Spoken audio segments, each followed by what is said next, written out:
Hello दोस्तों, मैं अमित कुमार आप सबका स्वागत करता हूं आपके अपने YouTube channel Kamakhya study circle में। दोस्तों, देखिए कितनी अच्छी बात कही गई है कि आज तुम पर हंस रहे हैं जो, वही लोग कल को तेरा गुणगान करेंगे। करके दिखा दे कोई कमाल, तो तुझ पर सब अभिमान करेंगे।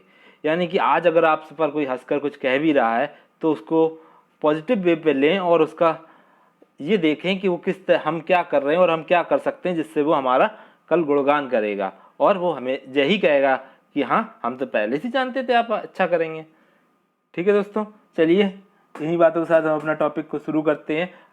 पॉलिटी का आज टॉपिक है ताज का शासन, यानी कि जहाँ से ईस्ट इंडिया कंपनी का भारत पर शासन समाप्त होता है और वहाँ से वहाँ की क्वीन यानी कि जो वहाँ की महारानी होती है वहाँ, और उसका शासन भारत पर शुरू होता है। इसीलिए उसे ताज का शासन भी कहा जाता है। इसको भारत शासन अधिनियम 1858 से हम शुरू करते हैं।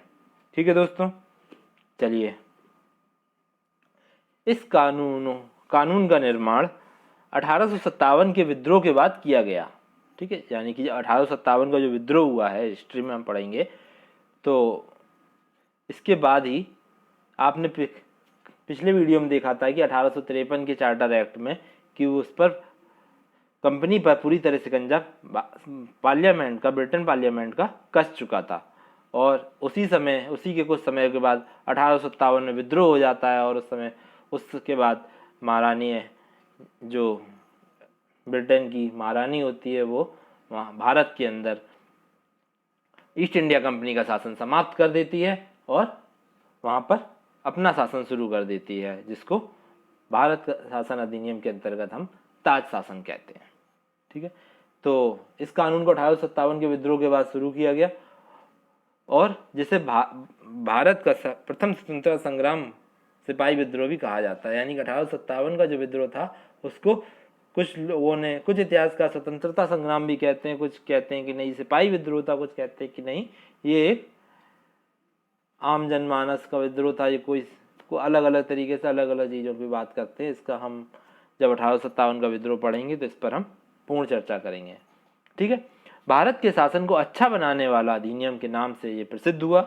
ठीक है ना, इस कानून ने ईस्ट इंडिया कंपनी के भारत में अधिकार को समाप्त कर दिया। इसको भारत को अच्छा बनाने का कानून भी कहते हैं। इसके बाद गवर्नरों, क्षेत्रों और राजस्व संबंधी शक्तियां ब्रिटिश राजशाही संबंधी शक्तियां ब्रिटिश राजशाही को हस्तांतरित कर दी गई। यानी कि जो गवर्नर की शक्तियां थी, क्षेत्रों की जो शक्तियां थी, राजस्व संबंधी जो भी शक्तियां थी, वो सब ब्रिटिश क्वीन के पास चली गई। ठीक है, यानी कि ईस्ट इंडिया कंपनी का वर्चस्व यहाँ पर समाप्त हो जाता है शासन के तौर पर। यह अधिनियम 2 अगस्त 1858 को राजकीय स्वीकृति के बाद उसी दिन लागू हो गया।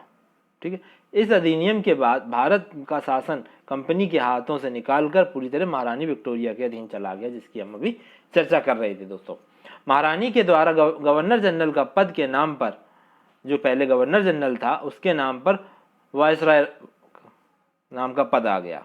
ठीक है, उसको वायसराय कहा जाने लगा और इसी वायसराय के नाम पर ही हमारे यहाँ आज़ादी के बाद हमारे यहाँ राष्ट्रपति का चयन किया जाता है। ठीक है, तो महारानी के द्वारा गवर्नर जनरल के पद का नाम बदलकर वायसराय रख दिया गया। ये वायसराय भारत में ब्रिटिश ताज का प्रत्यक्ष प्रतिनिधि बन गया। यानी कि जो ब्रिटिश ताज क्वीन है उसके डायरेक्ट एक प्रतिनिधि था, जिससे डायरेक्ट वो जो भी संचार माध्यम से जो भी तरीके से अपने बातें होती थी वो उस तरीके से काम करता था।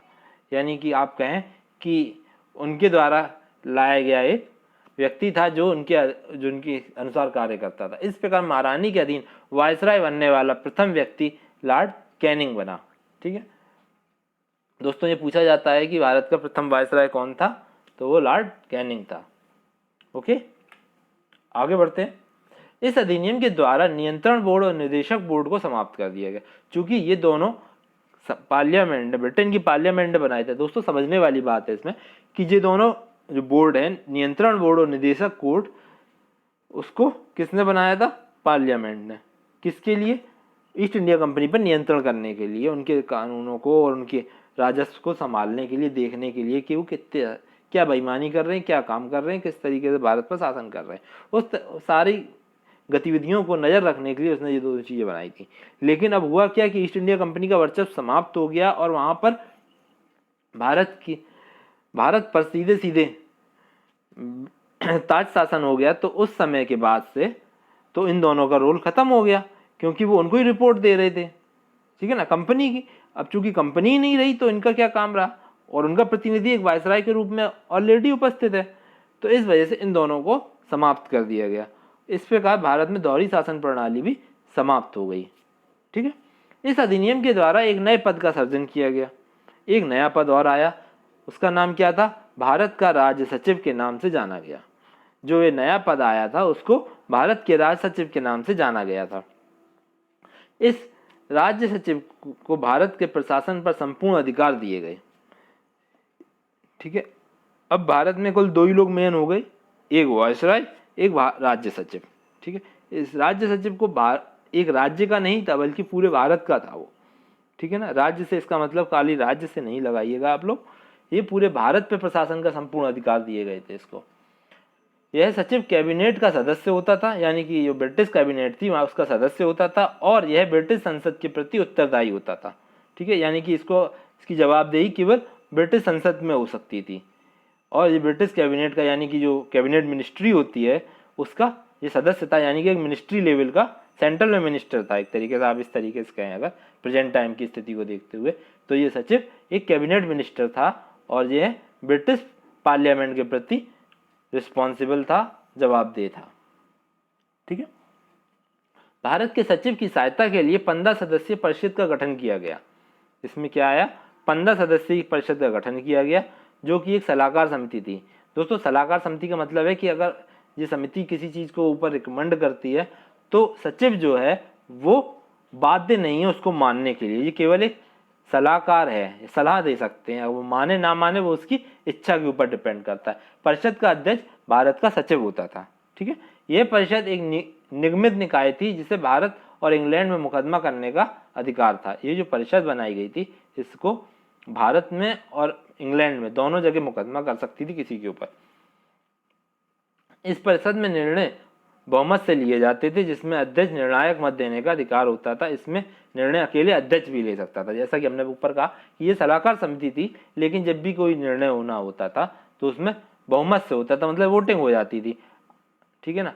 अब चूंकि 15 है इसलिए निर्णायक मत तो बहुत ही मुश्किल होता होगा इसमें, अगर कहीं टाई होता होगा तो उसमें निर्णायक मत के रूप में अध्यक्ष वोट डाल सकता था। जैसे कि आज के समय में लोकसभा का अध्यक्ष जो होता है वो एक निर्णायक मत का अधिकारी होता है। यदि वहाँ पे पार्लियामेंट के अंदर, भारत की पार्लियामेंट में इस प्रेजेंट टाइम में लोकसभा में यदि कोई बिल पास हो रहा है और उस पर टाई हो जाए तो उस समय जो लोकसभा का अध्यक्ष होता है वो वोट डालता है, ठीक है ना। और जिस पक्ष में वोट डाल देता है वही पक्ष बहुमत सिद्ध हो जाता है और उसी के कार्य आगे बढ़ता है, ठीक है। दोस्तों मैं आपको प्रेजेंट टाइम के इसलिए रिलेट करके चल रहा हूँ कि आपको ये पता रहे कि पिछले जो कानून बने, भारत शासन अधिनियम या भारत का संविधान किस तरीके से निर्माण हो रहा था, उस समय के हिसाब से आज के समय में क्या कनेक्टिविटी है, क्या उससे लिया गया है हमने और क्या नहीं लिया है, ठीक है ना। परीक्षाओं में ज़्यादातर मोस्टली वही क्वेश्चन पूछे जाते हैं जो पिछले अधिनियमों से लिए गए हैं भारत की प्रेजेंट टाइम के कानून में, ठीक है। दोस्तों आगे चलते हैं। भारत का सचिव वायसराय के साथ गुप्त पत्र व्यवहार कर सकता था, यानी कि वायसराय और भारत के सचिव के बीच जो कम्युनिकेशन था वो गुप्त तरीके से हो सकता था। इस अधिनियम के द्वारा प्रशासनिक मशीनरी में भी सुधार लाने का प्रयास किया गया, यानी कि जो एडमिनिस्ट्रेशन है, कार्यपालिका है हमारी, उसके अंदर भी सुधार लाने की कोशिश की गई। चूँकि इसमें इस कानून को लाने से पहले जो वहाँ की क्वीन है उसने ये कहा था कि मैं उन सभी राज्य या जो भारत के राजा थे जिन पर जो अपना अपना शासन चला रहे थे या जिनका शासन था, तो उन्होंने जो 1857 के विद्रोह में शामिल नहीं हुए थे, तो वहाँ की क्वीन ने कहा था कि मैं उनके प्रति बहुत ही ज़्यादा धन्यवाद प्रकट करती हूँ, महारानी विक्टोरिया ने, कि जिन्होंने 1857 के विद्रोह में हमारा साथ दिया या फिर विपक्षी पक्ष का साथ नहीं दिया, ठीक है ना। तो अब चूंकि उस समय का जो विद्रोह हुआ वो भी कुछ पर्सनल तरीके से हुआ दोस्तों। इसकी हम संपूर्ण चर्चा करेंगे अपनी छोटी मगर बड़े काम की बातों की सीरीज में बहुत जल्दी ही, ठीक है दोस्तों।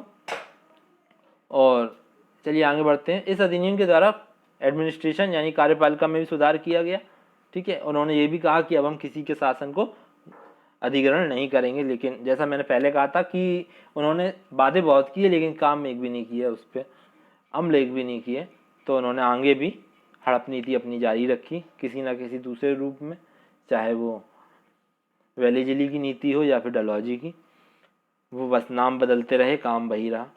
इसी के माध्यम से भारत का संचालन, अधीक्षण और नियंत्रण इंग्लैंड से हो सके, ठीक है ना। अब सारा संचालन और अधीक्षण और नियंत्रण, यानी कि यहाँ पे तो केवल 2 ही लोग थे ना, वायसराय और राज्य सचिव। ये दोनों किसके इशारों पर काम कर रहे थे? ब्रिटेन क्वीन विक्टोरिया के, ठीक है ना। 1 नवंबर 1858 को ब्रिटेन की महारानी विक्टोरिया ने भारत के संबंध में महत्वपूर्ण नीतिगत घोषणा की, जिसे कुछ हद तक भारत के संविधान का आधार माना जा सकता है, ठीक है ना।